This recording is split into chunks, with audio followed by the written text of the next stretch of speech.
Hello, Welcome to Women Winning with Money. And today we are going to be talking about retirement planning. What is retirement planning? This is a strategy you put in place, or strategies that you put in place to ensure that when you retire, you enjoy your life. A lot of people retire and go back to work because they have not planned their retirement. I remember when I was in a bank, a man came in one day. I looked at him, it was like 70, 75 years, and he came in that he wanted to take a loan. And I asked, sir, what do you need the loan for? A personal loan. And he said, I want to pay my rent. This happens when you don't plan your retirement.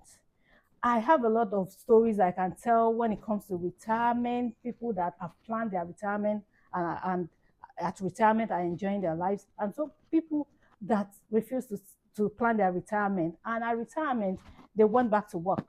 So today we're going to be talking about how to actually plan your retirement and how to make sure that at retirement, you actually retire, you relax, and you're enjoying the life that you want to enjoy.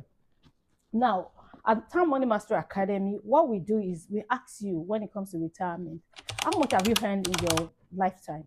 And that's the way you should calculate this is just a rough estimate. How much do you earn in a month?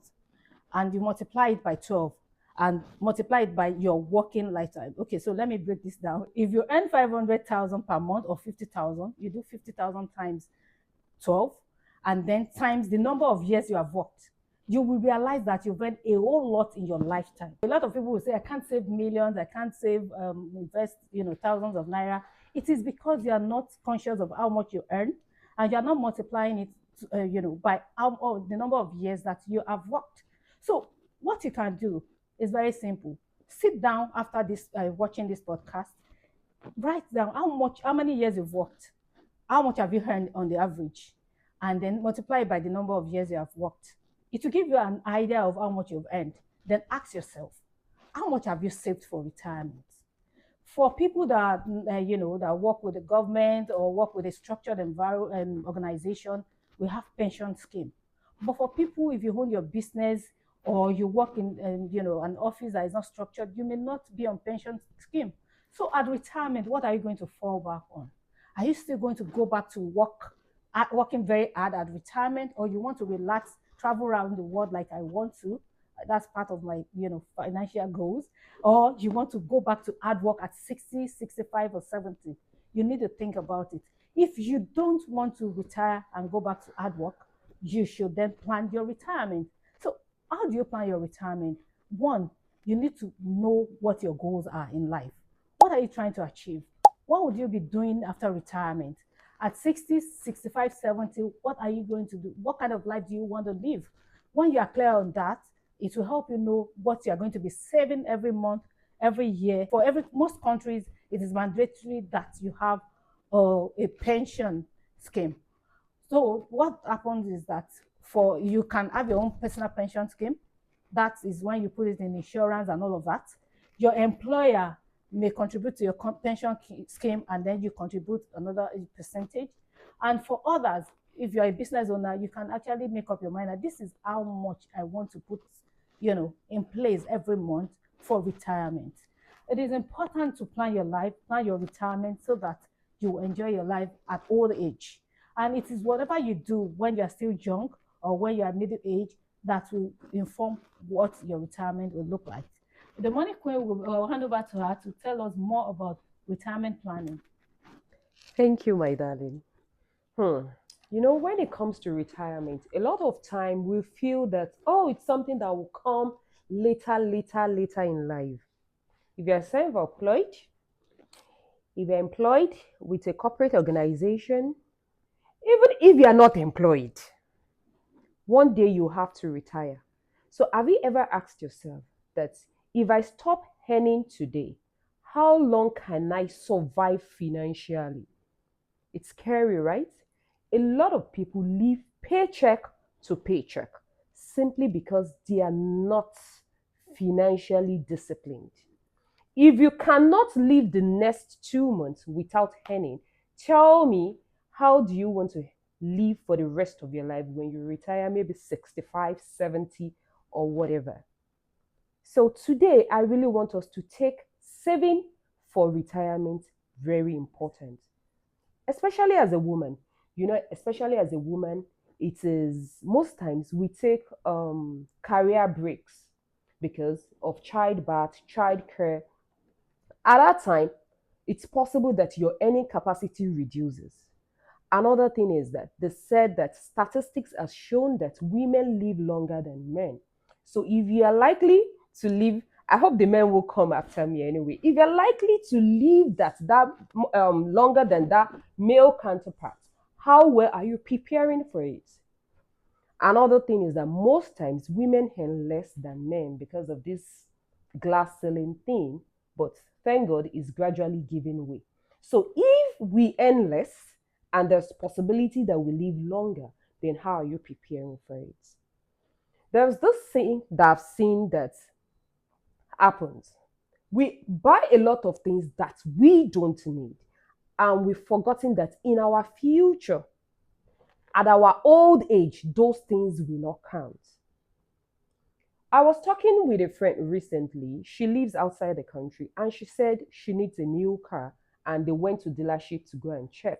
The car is about 90 something thousand dollars after the interest, and they were very nice. The interest was just 9.5%, and after the interest calculation blah blah blah, she will be paying about 100 and maybe 113 or 100 and something thousand. And I told her, so okay, so how are you going for it? She said, I'm going to mortgage my next 5 years. And not just that, I won't be able to save. Can you imagine that kind of mentality? So before you start shopping, before you start buying, how well are you preparing for your old age? It's very scary. There is something that they say that old age is lonely. Do you want to be lonely? Do you just want to be in the corner of your house? No light, no fuel, no good food to live with. You determine the kind of life you want to live today. And that is why it is important you save. You have different options of saving for retirement. You can decide you want to go the way of most people um, that are employed in corporate organizations. Their institutions may have retirement savings scheme for them.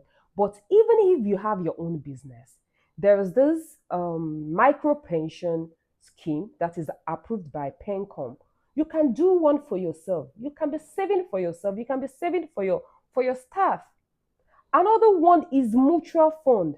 Mutual fund is a very safe way to save for retirement because your interest compound regularly. I once did a table showing if you save 100,000 naira every month for 10 years and you save same thing for 30 years. If you save same thing for 30 years without compounding the interest, for example, every interest you earn every year you spend it. You earn interest every year you spend it. Of course, you have 36,000 naira, 36 million naira at the end of the 30 years.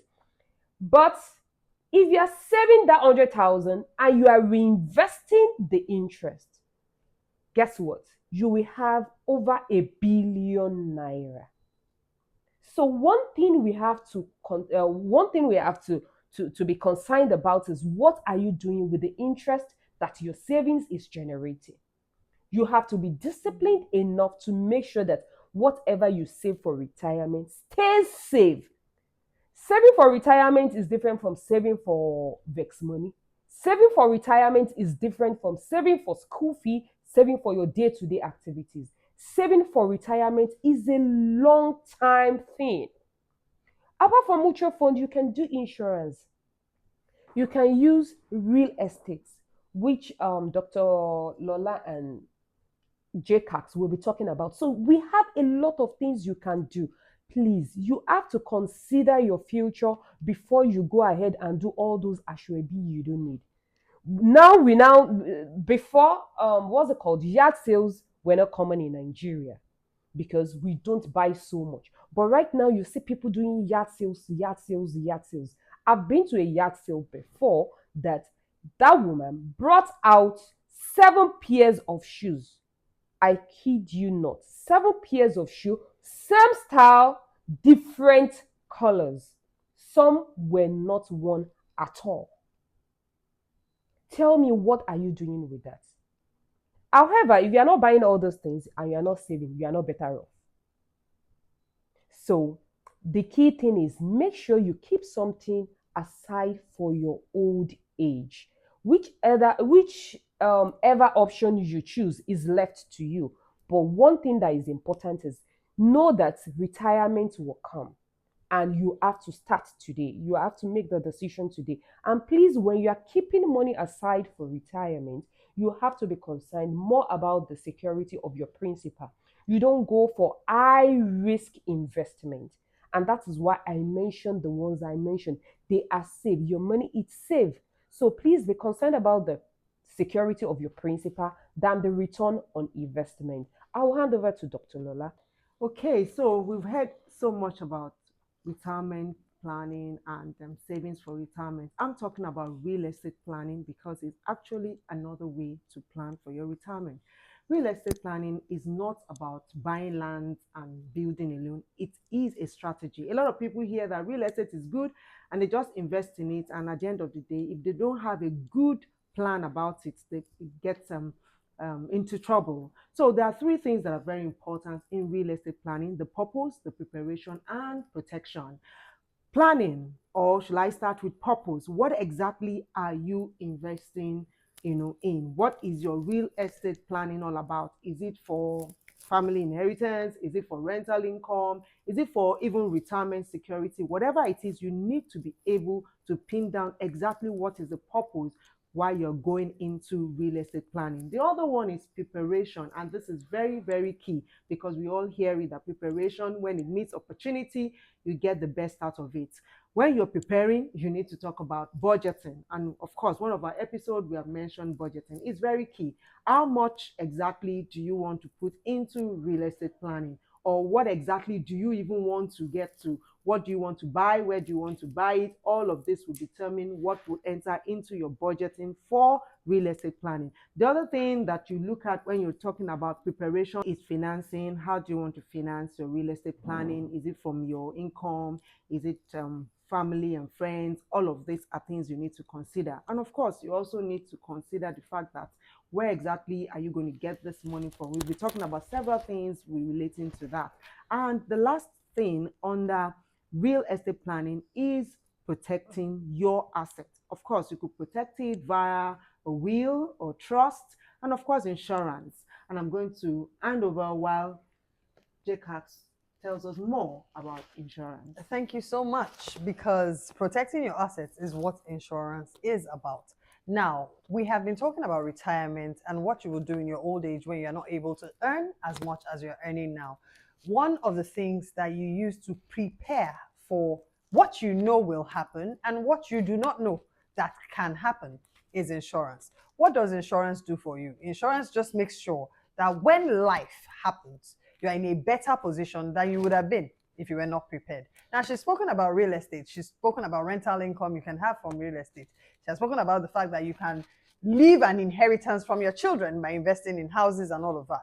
Now, these houses you have invested in, life can happen and then you lose them to fire. You lose them, you lose other assets to thieves.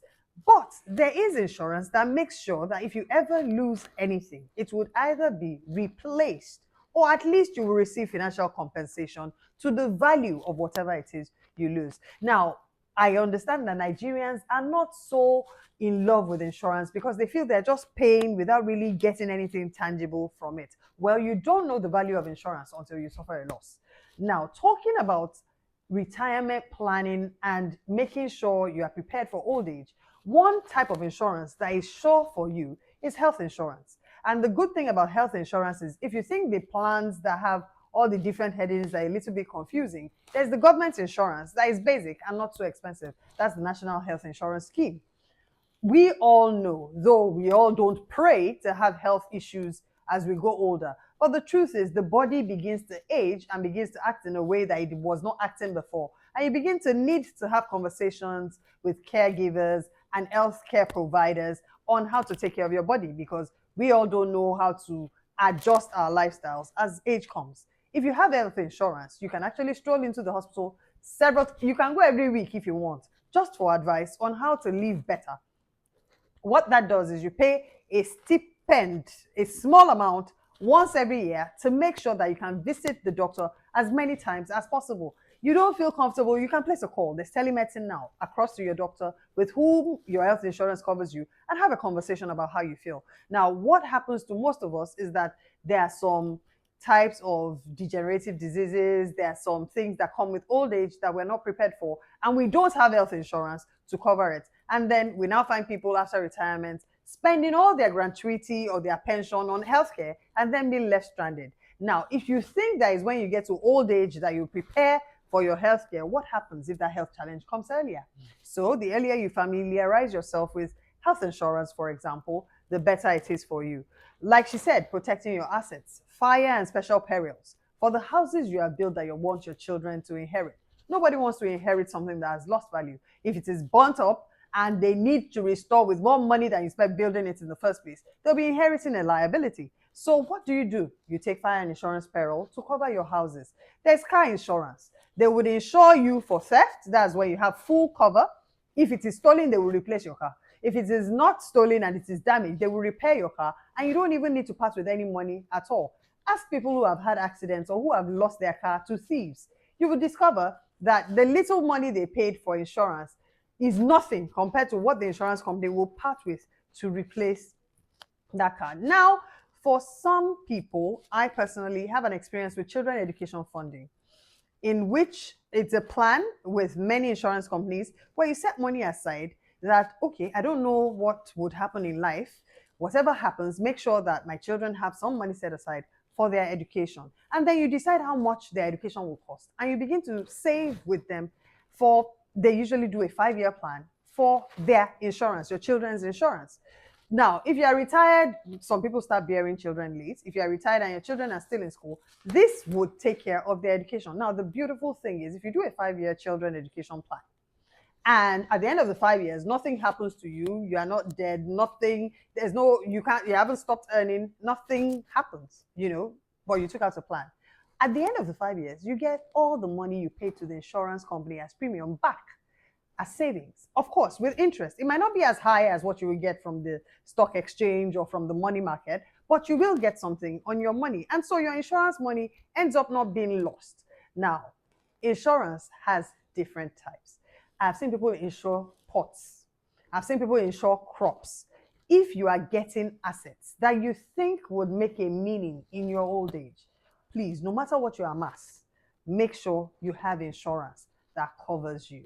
Now, with these, we hope you have been better prepared for retirement. Don't forget, the time to prepare for retirement is not when you're retired, is now. Your planning has to start now.